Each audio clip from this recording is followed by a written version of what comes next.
Hey, welcome to Wizards Outlook. As always, Cardell Dudley Jr. We got Raymond Lyons, Wilson Tarpe Jr. And look, man, we got a lot to get into. Um, Watching the Wizards, they took on the Sixers. We told you guys before All-Star break what this side of the schedule could potentially look like. So far, things have went as planned. Again, we warned you what things could potentially look like, and we're here now. So Ray, I'll give you a quick chance. I don't really got too much to say to intro, to lead you guys into this. Ray, your initial thoughts on this game, then we go to Cardell. Just get straight to it. Uh, First and foremost, hopefully Joel Embiid's okay, and that's nothing serious. He landed kind of awkwardly. Right now they're saying hyperextended knee, but just really gonna wait for official word. But I mean, given how Valanciunas destroyed them the other night, we already knew what type of deal was going to be with Embiid. So that wasn't surprising at all. That first quarter was terrible. I mean, it's not like the rest of the game was any better, but that first quarter especially, they got off to a horrible start, and Philly was just clicking on all cylinders.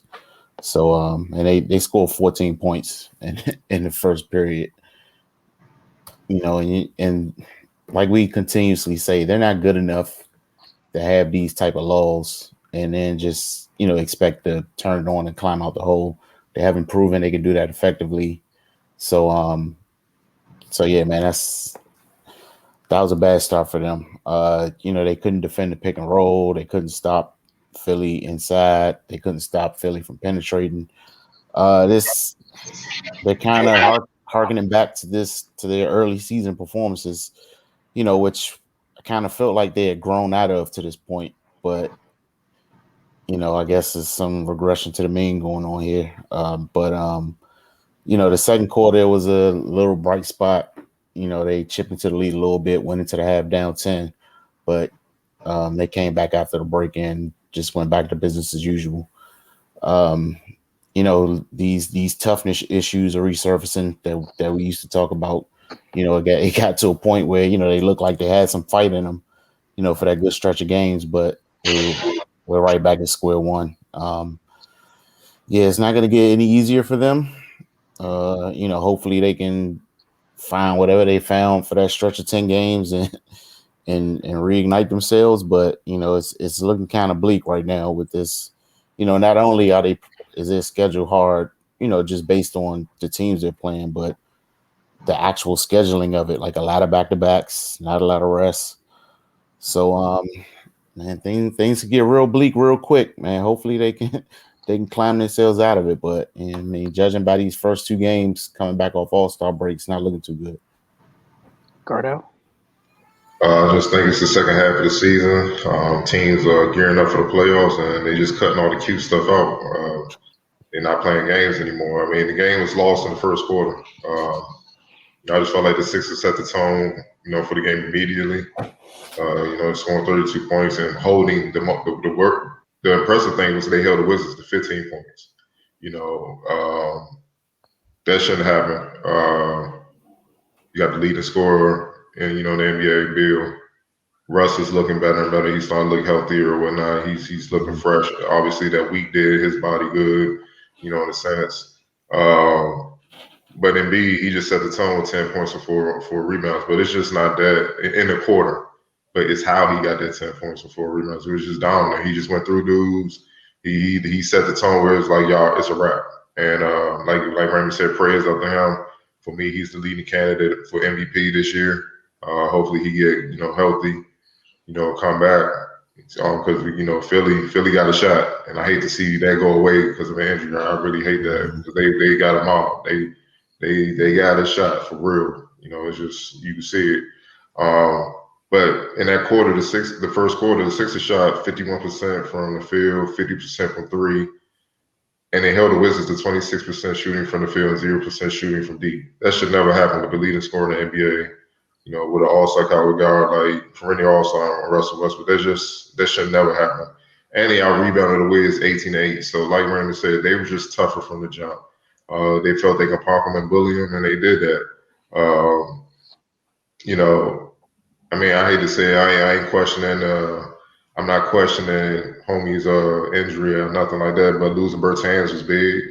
You know what I mean? But it seemed like whenever the top centers come to play the Wizards, injuries come up. You know, you know. I mean, I'm just calling it like it is, dog. And look, he missed a few shots or what, and I got the flu.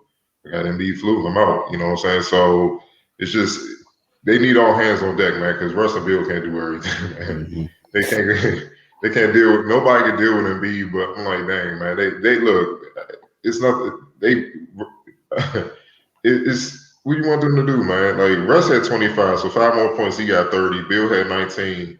You had another 11. That's 30 for him. So what's 11 plus 5 is 16.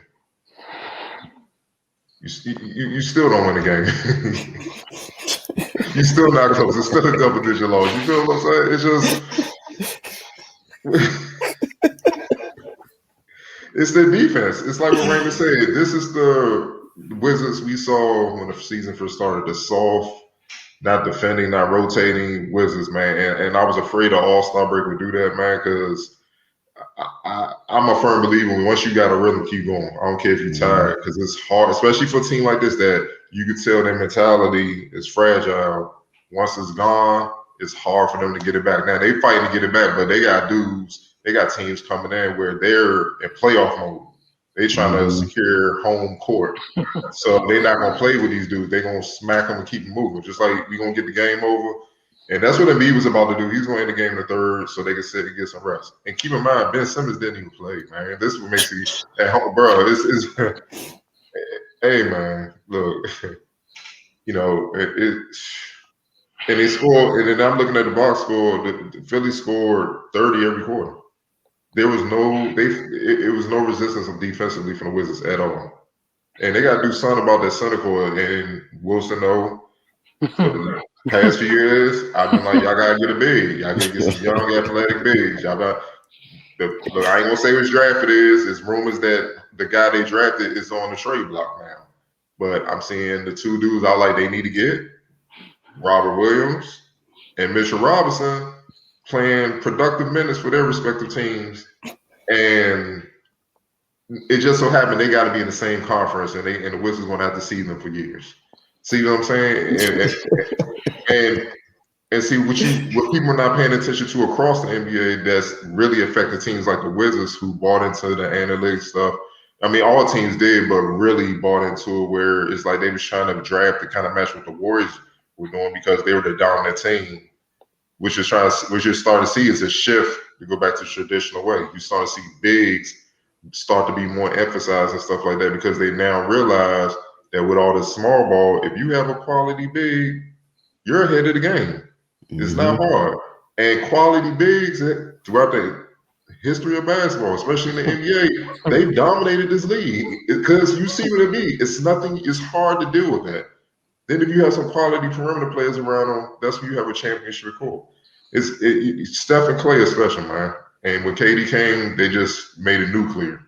But you can't adopt other people's style if you don't have the pieces around you, man. And you seeing the result of that with the Wizards. I don't even know where to go from. Like, I mean, you have a bunch of projects. You have a bunch of people you hope can become quality NBA players.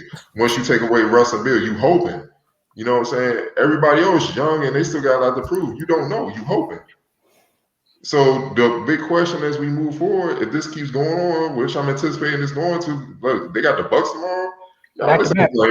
Y'all ain't. So they play on Saturday and Sunday? No, Saturday. My bad.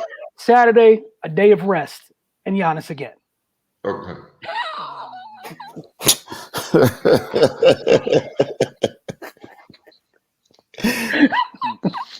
I'm sorry.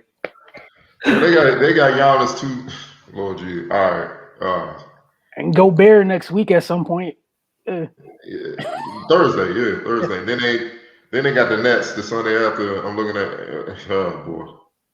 See this we said it in the last game. We said, look, this week gonna determine if they got any shot at the playoffs, and it's looking more and more like Man, he was up in the lot. He was up in the lottery. You know what I'm saying? It is what it is. Because you can't. It makes no sense to. If they're gonna keep playing like this, it just makes no sense. And this ain't even about. You know, you can put blame on everybody, Brooks and all that. I don't need a coach to tell me to play hard and compete, man. And be physical and act like I want to win. Like even Garrison Matthews he got in the way of B. He got dunked on bad when the B hyperextended his knee. At least he tried, dog. He tried to block Embiid, and he's a 6'6" guard. The bigs on the Wizards move out the way. You feel what I'm saying? Like, how the guard gonna have more heart than you? Man, look, dog. Look, I'm gonna step in because I'm piggyback for you when you say the word. So I'm gonna go ahead and help you out real quick. It's just sweet. Like you got folks that rather flop to try to draw the call. I hate to break this to you. These are MVP candidates. Don't nobody care that you flopping. The ref don't care that you die. You're literally part of the process. No pun intended. They don't care. Bruh, stand up and fight. They literally don't care. You're not about to. How many people about to draw that call on Embiid? Actually about to draw that call. It's not going to happen too often. You need to stand there, anchor down, and fight, and not to keep harping on. Like you said, you mentioned Rob Williams, you mentioned Mitchell Robinson. What's it called? Nick Claxton was out there chilling. And I'm not saying Nick Claxton is the king of the world or anything else, but this is what's it called? It's back-to-back nights when we watch teams front courts that were just not back-to-back nights, but greatly more athletic than the Wizards. And it's exploited to a crazy degree. And like you said, with Mitchell, Rob, Clax, I'm only mentioning the Clax because that was another person where you had an opportunity to take. It's another young big, right? 3 young bigs you had an opportunity to take. What all 3 young bigs have in common? They both long, young, and bouncy. Yeah, no one's saying you're gonna be able to throw it down on a block and what, but you know what their teams get from all of them? Willing rim protectors, dudes that are willingly sprinting up and down the floor, rim running like their hair is on fire. It's called getting stops. That's how you win games. Let's stop with the BS, man. I'm tired of all this emphasis on offense and stuff like that. You're going to get smacked eventually, even if you got a crazy offense that gets you to the playoffs. You're going to get ran out the gym if you can't strap up because players know it's a long season. They're pacing themselves. Like you said, this season, you could be catching a team on the back-to-back. They're not going to play as hard. They're tired and stuff like that. Now in the playoffs, I got you for 7 games. I'm locked into you, though. All that cute stuff, we gonna cut all that out. You really gonna have to elevate your game, or you go home. It's as simple as that. You know what I'm saying? We saw the Clippers blow a 3-1 lead in the bubble. You see what I'm saying? Against the Nuggets and stuff, grew up quick. They got up in them. We see year after year after year after year, man. Basketball is played on both ends. So what? You recognize years ago the Wizards were in a tough spot. You didn't know if Wall was gonna come back. You know, Bill's emerging. He's becoming what he is. You see what I'm saying? Yo, fine. We don't have a lot of offensive firepower. Why can't you do what Memphis did? Why can't you do what a lot of these other teams are doing? Since we don't have offensive power, guess what we're gonna do? We're gonna get some dogs out here that's gonna fight, that's gonna defend, that's gonna rebound, that's gonna protect the basket. And we're gonna get Bill more possessions to do what he do. Then we'll start trying to get some offensive guys in here, depending on the free agent market, the draft. Get some guys in to help him out. So you trade Wall, you got Russ and stuff like that. Russ, a lot of times, and this being real, he looking like he the only dude out there competing. Like Russ, he's always, and like, I could be going against the dream team with my son. I still feel like I win. That's his mentality. You know what I'm saying? So why don't the other Wizards carry? See, and that's what gets me wrong. Like a coach shouldn't have to coach that. He should be worried about X's and O's and adjustments. Why I got to get you to be tough? Why I got to pump you up to be tough and compete?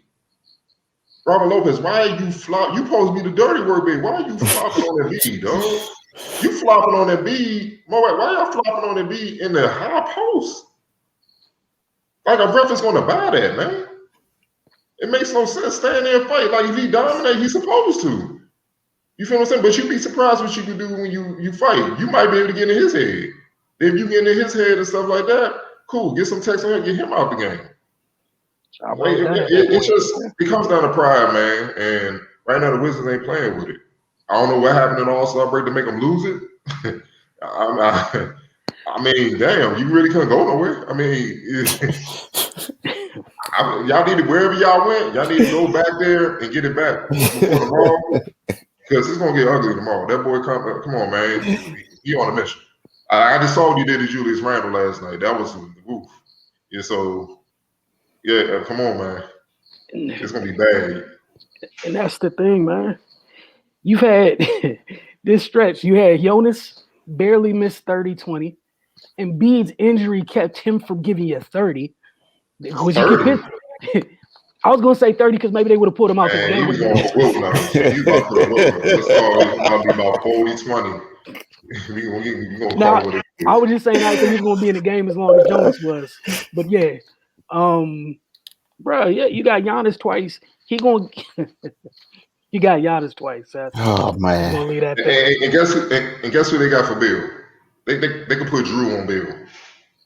So now he got to deal with that all game. So you have to step up. And again, this pattern that we mentioned a couple of nights ago, they're going to just go about their business, take Bill away from you, and the rest of y'all going to have to do something. And they're perfectly comfortable with that because, again, even with Russ at his, like, what is his current best right now? I know he had the 25. There were just as many times where, he went down there, didn't finish, and they're off to the races. Teams can live with that. But what we're not going to do is let the dude who's averaging 35 have 35. That's what we're not going to do. Because, like, again, even like Cardell said, and, I know we was laughing or whatever, even if Russ had 35, that's not the same as Bill having 35. It don't. Bill's efficient. He's more efficient. It hurts more. Yeah, he needs less shots to get what he can get. So, yeah, you got to deal with him. Memphis pretty much put the blueprint out on him. Look, we're going to put our best defense on him. We're going to swarm this dude wherever he go. They playing a softer Brad Bill rules. You know what I'm saying? They just not putting him on the floor. You know what I mean? And they're going to make him pass, or he's going to have to force some tough shots. And that's not really Bill. He's more cerebral. He's going to take the efficient shot. So, okay, fine. Pass it to Denny. Pass it to Rui.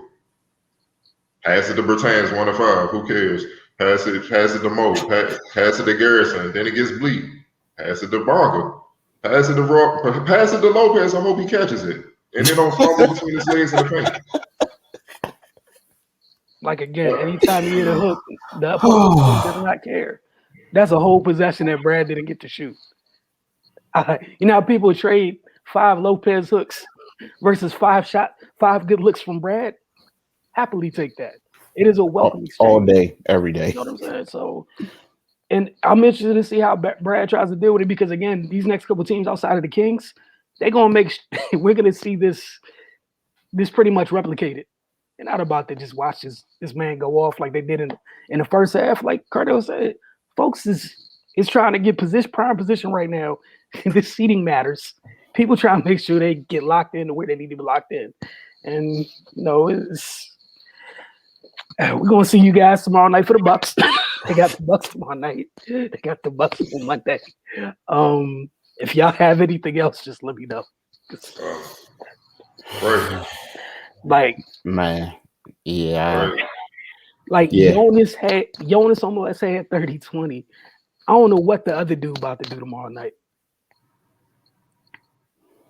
Like, Yeah, that's gonna be obscene because you already know what his MO is. Like he don't know how to not play hard. That's his problem. Like they have to be like, Giannis, chill.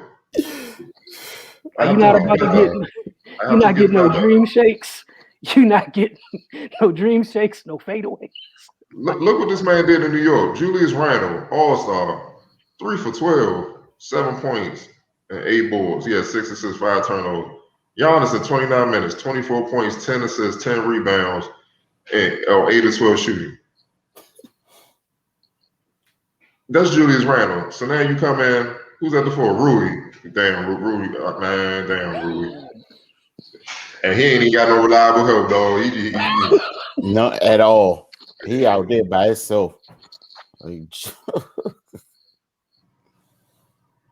it is what it is, man. So possibly have a Middleton problem too. So we'll see how they deal with that. We'll be back.